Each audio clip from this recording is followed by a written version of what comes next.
Hi, it's Steve Albrecht, and welcome to the Library Service Safety and Security Podcast. I am the very same Dr. Steve Albrecht, and this podcast is sponsored by Library 2.0 and produced by the founder of Library 2.0, Steve Hargadon. My topic for this half hour is kind of a lighter touch, some things I saw on Twitter that came from library people that made me laugh, that connect to how we choose and select people to work in libraries and the demands, and especially educational demands that we make on people who apply to work at the library. So let's take a look at our hiring practices, what we do, what we could maybe do differently, how we select, how we choose people for the library service, and how maybe perhaps there are so many barriers to entry in some library jobs that we're making it difficult to get good people. Let's focus on that as we look at this podcast. I follow a lot of creative and clever people in the library world on Twitter. One of them is Lousy Librarian, at Lousy Librarian on Twitter. And one of the tweets from a couple of weeks ago made me laugh. Apply to work at our library, ! We look for dynamic, creative, imaginative, independent-minded, credentialed professionals who want to work in an environment where we tell you exactly what to do and exactly how to do it. That one makes me laugh because the sarcasm is intentional, but the point is really clear, isn't it? We have bright people that we hire, and not just in libraries, but lots of organizations where we have a high expectation of their credentials, their experience, their education, their work knowledge, and then we treat them like children in the work environment. We treat them poorly, so much so that they leave sometimes, and the old adage about you don't quit your job, you quit your boss happens not only in libraries, but in lots of organizations, especially in government, as I have seen in my career going forward. So what is it about the library world where we have so many demands that we make on people that apply? A master's in library science, for example, lots of experience working in libraries, lots of experience working with the public and the public sector and with patrons and customers, and then we treat them like children sometimes in that environment. Or that we don't pay them well. We don't pay them connected or commensurate with their experience, their work experience. And this is an issue I see in my daughter's world as well. She works in TV news. My daughter has a 4-year degree in film and TV news and film and TV and video, and she's been doing these things for many years.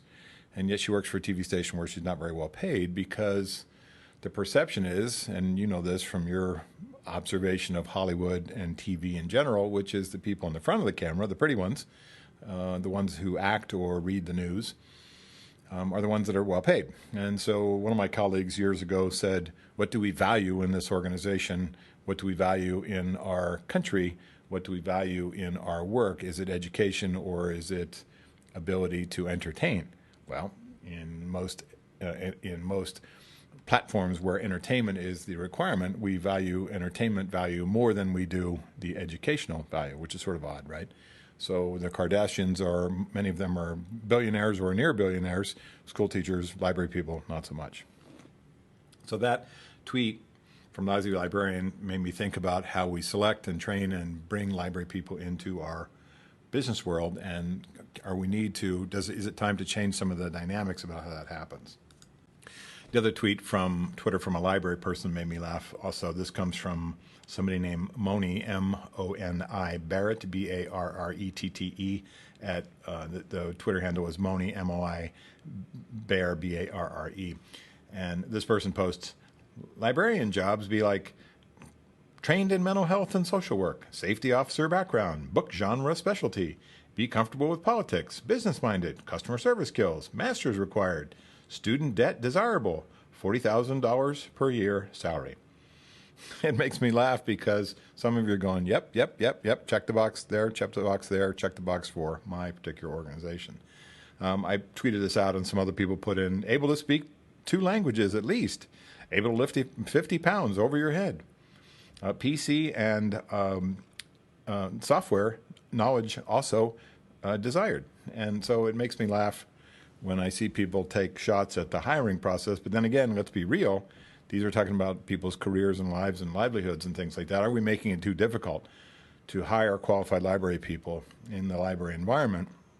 First off, let's talk about the requirement for having a master's in library science. MILS or MLS, depending on where you come from, or MLIS, depending on where you come from.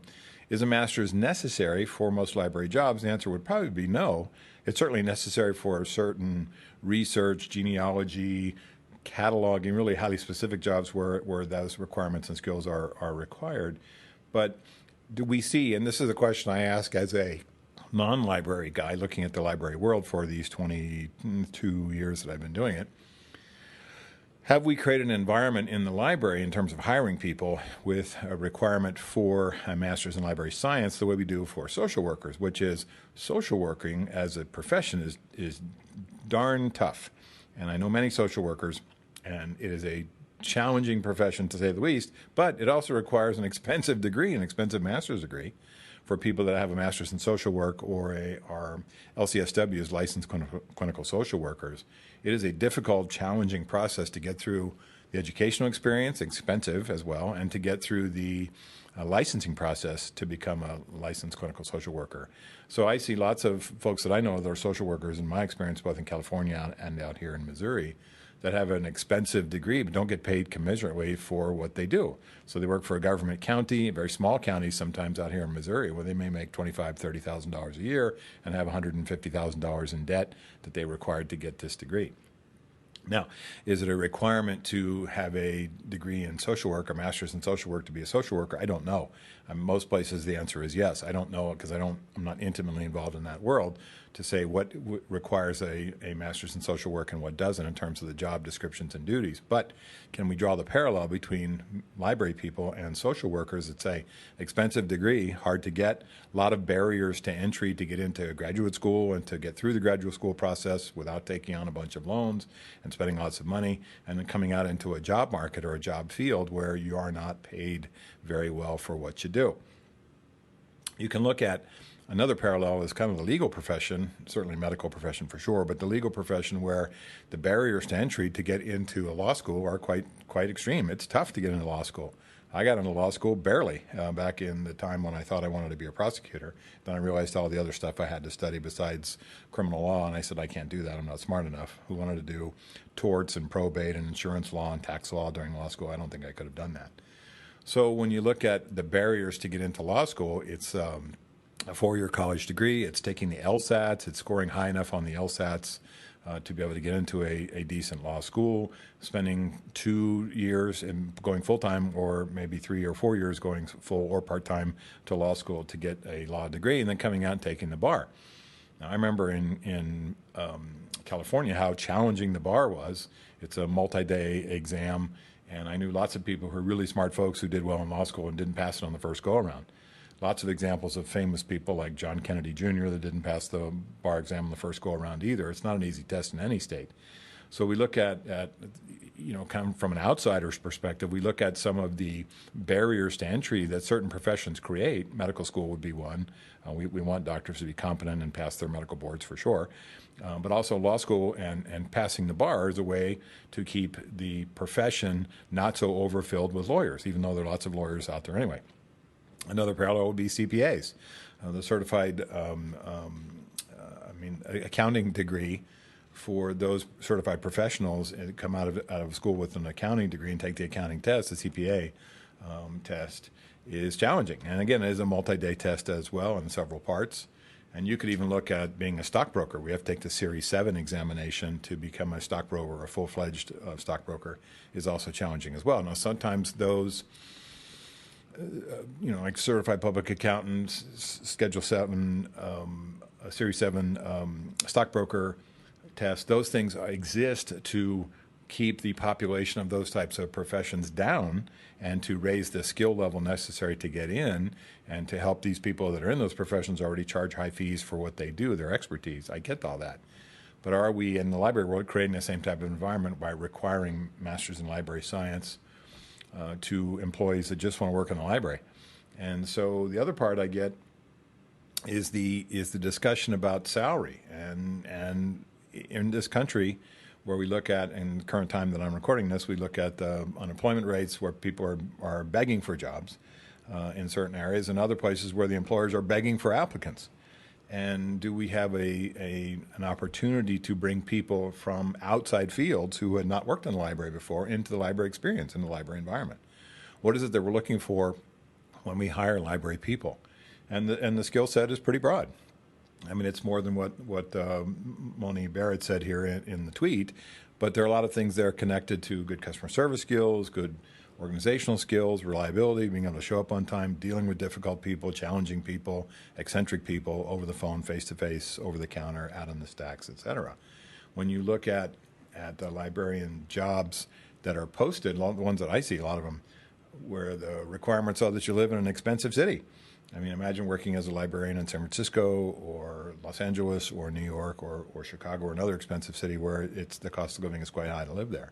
It's one thing to work in a rural or small community and commute to perhaps a larger size city. You know, you're living in a rural community and commuting to a larger city where you can afford it. Or there's other ones where you have to live in those cities where it is still pretty expensive to do. And that leads sort of to another pet peeve, which I see occasionally brought up in human resources conversations on Twitter and in my human resources discussion groups. I belong to SHRM, the Society for Human Resource Management. We talk about this in the SHRM discussions, which is it a requirement these days? Should it be a requirement these days? Is it being legal and fair and ethical and humane to people who are applying for jobs to know what the salary range is? So you look at lots of jobs that are out there now, and they say salary is TBD, to be discussed, to be determined, or salary based on connected to experience. And you say, well, I have lots of experience. I'd like to start at the highest level salary possible in the steps that you have created for this particular position, but you may not even know what those steps are, or you may not know because they have not posted the salary. So there's a pretty big discussion on LinkedIn and on Twitter amongst my HR colleagues about the idea that organizations have a duty to post, especially in these times, post the salary for the job that people are applying for, so that you can say, yes, I can live on that in the city where you're asking me to work or the city where I am, or no, I can't. And you think about the stress, the process, the work that you have to do from the application stage, the submitting of your resume, that you have your resume polished up so that the artificial intelligence machines go through and pluck out the keywords and make it easier to land you for an interview. You look at how challenging it is to gear up for an interview process that you may have to do online on Zoom because we're not doing them face-to-face anymore, where you're meeting with an HR professional or somebody who's a lower level HR person who takes your information and gives it to the hiring deciders, the people that make the hiring decisions in the organization, or you're sitting on a Zoom call with a panel. There's many people there watching you, sitting there at home or sitting there someplace where you have access to Zoom, and you're stressed out about the experience and you're trying to give your best answers and put your best foot forward to get the job, and then you discover that the job doesn't pay, if they offered it to you, what you need.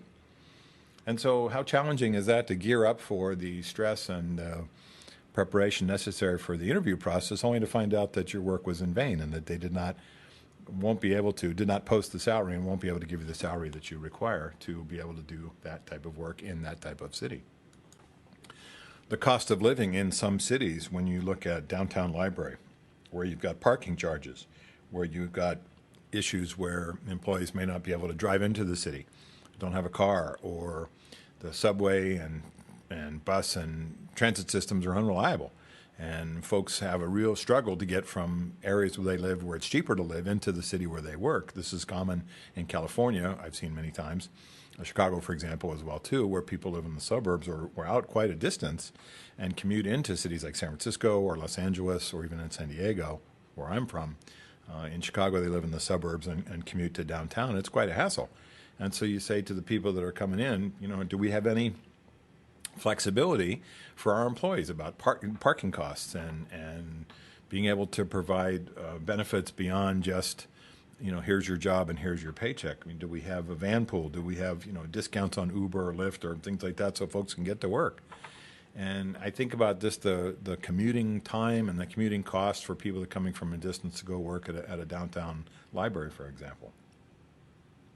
So a couple things sort of pop into my head. One is, how are we looking at our hiring practices, the way that we bring people into our library world, as being fair and ethical and diverse and realistic and balanced in terms of the salary for the educational requirements and the job duties and things like that. And when we look at the totality of the hiring process, are we, especially I'm asking of library leaders who are listening to me, are you really comfortable with your library's hiring process is one, and also practice is another?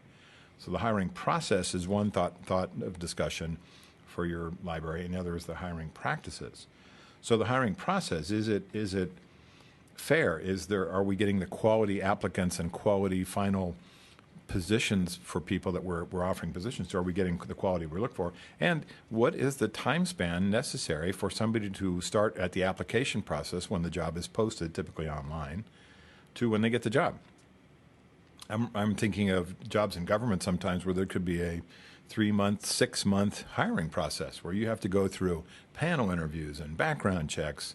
And some organizations require drug screens and medical tests and things like that you have to take before you can get the job. Now, it may not be necessary in the library, but I think of certain jobs in government where there's a long process. The barriers to entry are typically created by the calendar, and so sometimes the best qualified people don't want to apply just because they say, I need a job now. I can't wait 3 months to be hired. I'm not saying we rush the process. I'm not saying we skip steps. I'm not saying we just select people willy-nilly and put them in the library. I think we have to be cognizant of how much due diligence we need to do, but are we creating have we created a bureaucracy which creates a waiting period for the people that are applying for jobs that's not palatable for them? They just can't do it. The second set is the practices. Are we fair? Are we legal? Are we diverse? And as we look at the hiring practices in your library, and maybe this is a function that you have or you do it in connection and cooperation with an HR department or an HR member, HR manager, HR director that's connected to your library as a standalone department, not necessarily created for your city or county to hire, but as a standalone entity inside your library itself. Have you sat down with this person and talked to HR and said, how are the job descriptions for our job that we're posting? How are the job descriptions and job duties? Are they recent? Are they reasonable? Are they up to date? When was the last time, and this is an important question, when was the last time we did a salary survey? When was the last time we did a job classification survey? And if we have steps, and those of you that work in a union environment know what I'm talking about, especially in government as well, we have step levels. Do we have the appropriate number of steps? Is there 6 steps to this position when there only should be 3? Is there a library tech 1, a library tech 2, and a library tech 3, or do we go up to library tech 17? Have we done a salary survey across our state, across our city, across multi-states around us, across the country to say, are we within range for the salaries that we're offering to be reasonable and to get a candidate pool that's going to work for those salaries? And so, if I was to think about another industry where there's a constant complaint about the level of quality that we get from the people we hire, it's the security guard industry, a place where I have done a lot of consulting work. Is we're always complaining to each other about poor quality security guards in our facilities, poor quality security guards at our malls or shopping centers or other locations, and then we say, well, what do we pay these people? And the answer is we pay them just above minimum wage or sometimes minimum wage. And even you looked at armed security positions where this person's carrying a firearm and they're making $2 an hour more than somebody who is not armed. And so there has been a constant battle. And this goes back to my grad school days in 95, 96, when I was going through my master's program in security management. We were doing case study work even back then about this idea that we can't get good people in the security guard industry because we're not paying them well. And then the vicious circle flips over and says, well, we can't pay them very much because the clients won't accept higher salary costs for the posts that we're putting these people into. So we're stuck in this loop. Clients demand somebody who's got Navy SEAL background, who can leap out of a parachute and knows first aid and can do this, and this, but they're only willing to pay just above minimum wage for those people. We're not going to get them. So that conflict between low salary and difficulty of having the right people, of choosing people that are good for the security job position is the same in other jobs as well. So I'm not saying that we have to have an above the board across the board, above the line salary increase for everybody in the library world, although they'd love it. But sometimes we have to look and say, have we done a salary survey? Have we done a job classification? Have we looked at the job duties and requirements for these particular positions? And are they fair and ethical and legal and current with what's going on in the modern era today? If not, then that's the time to make these changes now and say, we need to bring our hiring standards up to speed. We need to have HR look at the way we do our hiring. We need to look at how HR does the hiring on our behalf. If we need to bring in our city attorney or county counsel or town attorney or an HR labor law specialist attorney who can look at some of the things that we do in terms of our applications and our resume review and our hiring practices and our interview practices and how we screen people and things like that to make sure that we're current and legal and fair, then this is the time to do it. I'm kind of reminded of the old days where you would still see on some job applications you have to be able to type 50 words a minute. I mean, and this is even in the post-computer era. You say, well, why would that still be in there? Well, we want our people on the keyboard to be able to type 50 words a minute. Has that ever been a requirement that's been necessary for any library position, that you type really fast? How about you say, I want somebody who types really accurately and correctly and doesn't make mistakes on behalf of the patron and doesn't make mistakes when sending around correspondence and reports and memos and projects and things like that. How about that requirement instead of saying be able to type 50 words a minute? Speaking of 50, is it a requirement that people can lift 50 pounds of books over their head? I mean, is that a demonstration that has to be made in the job process where you say, okay, if this person's working in a library warehouse, maybe it is a necessity. But if this person's working on the floor where it is not a necessity, in which case, have we made reasonable accommodation through the Americans with Disabilities Act for people that can't lift 50 pounds over their head, but we've created mechanical systems or a process for them to use devices or equipment or things like that to be able to do that successfully and safely. So I look sometimes at the job descriptions and I just wonder if we need a pass through them to tighten them up, a pass through them to bring to the modern era. Again, a conversation to have with your HR colleagues and say, are we matching the job duties and job requirements to the proper jobs? And are we, and this is the important part, are we hiring to those characteristics? Are we looking at people in the interview process and the resume screening process and hiring to those characteristics, in which case that they're valid and necessary for these jobs, then continue. If they're not, then they need to be removed or improved. Long ago in the hiring discussions I had with a colleague in HR, this person said, given our choice between experience over enthusiasm, I'm going to choose enthusiasm many times over experience.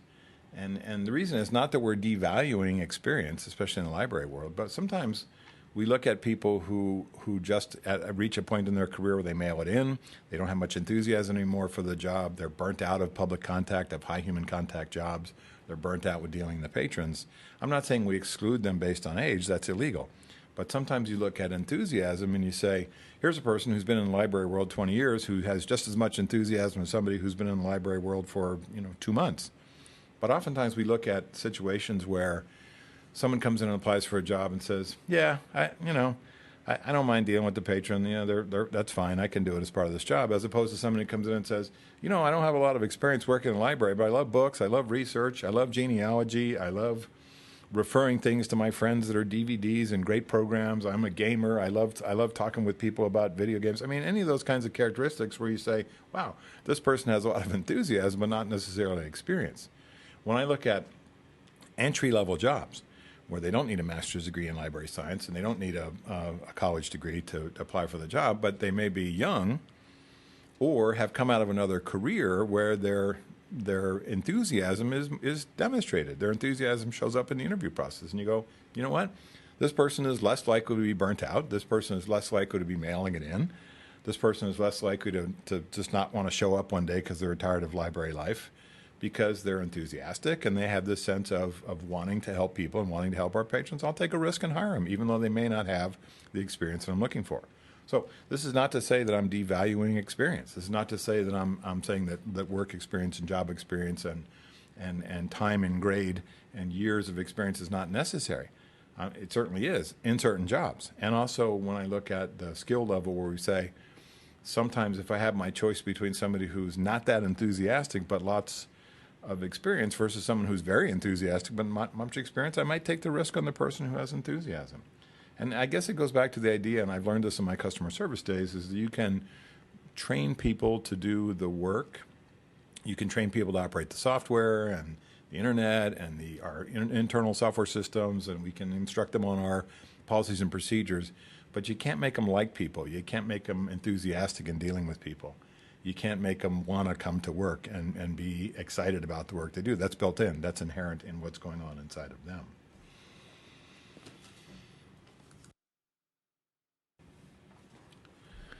As we look at the educational experiences and the educational requirements that these people that have had the educational experiences for the Masters in Library Science or library degrees, things like that, that we are bringing into the organization, we have to be careful that we're not being discriminatory towards people that cannot afford that college experience and have maybe come up through the ranks in the library world but don't have a degree. I know lots of people that work in public government who were not able, not necessarily the library, but who were not able to promote, could not promote in their positions, could not get to the next step level because they didn't have a college degree.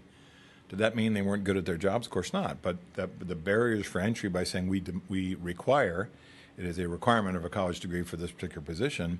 Again, I go back to the idea, is it necessary or mandatory, or is this archaic thinking that can be eliminated and said, we want the best person for this job, and if that person happens to have a college degree, that's great. If not, we're still going to look at their overall fit for the job and the things that they do on our behalf that are going to be a great fit for our patrons and put that person into the next position, even if they don't have that college degree. And I guess the last thing I wanted to think about, or for you to think about, is the idea of how we use existing people in our library system to get us more good people. And so this is a referral discussion, a referral thought process. Are we rewarding our employees? And I'm talking about gas cards and Amazon cards and cash gifts and days off and things like that. When I worked for the city of San Diego, if you recommended an employee and they got through the hiring process, they gave you a discretionary day off. And so that's pretty good incentive right there. Are we making it valuable for our employees, especially our employees who we have in a diverse community, go out into that community and bring people of color and other people into our library world, women, people of transgenders, things like that, bringing them into our library world because they are in that environment themselves and they have the opportunity to talk up the library, talk up the fun and the good work that they do at the library. Meaning we have created an employee referral system that's connected to bringing us good applicants all the time. And so you say to your folks, hey, we've got a job posting here, talk it up amongst your peers, talk it up online, talk it up amongst patrons. Maybe some of the best library employees are people that want to work in the library who have frequented the library for decades. Think about how sometimes we get our good seniors, our retired folks that want to come in for a full-time or a part-time job in the library because they've been coming to the library for all this time. Think about the referral process in your local colleges where you have a cross-referral. You refer potential students to the library programs, and they refer students and or graduates to you from their library programs. So you've got a cross-referral system going on with the educational entities in your community. And you say, okay, we get good people because we have our eyes peeled for those people coming out of library programs, and vice versa. We've got a good relationship with feeding these schools with good candidates for library certification or library degree programs. So it's a cross-referral, benefits to both sides. I think a lot about the referral process because how do you meet a future husband or spouse, right? Husband or wife. You say, how did I meet my partner, my spouse? How did I end up with this person who I've spent many of my years with? It probably wasn't at a bar. Maybe it was through online, but for older couples, older people, it tends to be through two areas. One is you met them through some version of your work, or you met them, this is probably more likely and certainly connects to me, through friends of a friend. So talking with your friends about your single status and wanting to be with somebody leads them to think of somebody for you, and vice versa. You do the same for them, for your friends, right, that are single. And you look and you say, our closest connections to people come from the people that we're around all the time for good advice. And so whether it's a spouse or a plumber, and you say, well, who's the best plumber in town? You go, I use this guy, he's great. Is different than going to the Google or just sort of stabbing around online to try to find a plumber, instead of saying to somebody, I will talk to this person who has already experienced this and had good success, I'll use that referral. It's the same as in work, and many of our work relationships where we started off with wanting to get into a career field, we started talking to people who are already in that career field and could give us good advice and could refer us to those types of entities that were hiring for people like us that wanted to get into that type of work. Rather than just saying, I'm just going to submit my resume and hope for the best, we had an in. We had somebody who could get us in the door. And I always talk to people when I do executive coaching or employee coaching or coaching for people in career changes or movements, that it's the function of your resume is not to get a job. The function of your resume is to get an interview. And the function of the interview is to make it most likely that you will be the person that this organization chooses by being not only successful during the interview process, but helping them future pace and seeing you as being successful in the job itself going forward. So think about how we select and collect the best applications, resumes, and applicants for library jobs. Is going to start from our own team members, our own colleagues, our own cross-referencing of their conversations they have with their friends outside the library world to bring them in. How do we reward people for that process? How do we thank them for when they do it and that person comes on board and is a successful employee with us? So think about this reward process for good recruiting services that our employees do for us on our behalf, bringing in people that are good for the job. And if you look at sort of a realistic connection, if we are hiring people that are friends with each other and colleagues with each other and paraprofessionals with each other, know each other from various and sundry interactions, whether they meet at conferences or church or at some other job-related thing, then we know that there's a little bit of a possibility that they already get along and that there's less likely to have conflict and that they're more likely to be happy and successful in that job if they're working in a place where they feel respected and connected to people already on their first day. So thanks for listening. My thanks to the producer of the Library Service Safety and Security Podcast, Steve Hargadon. For more information, visit the Library 2.0 website at library20.com. Until next time, I'm Dr. Steve Albrecht. Thanks for listening to the Library Service Safety and Security Podcast.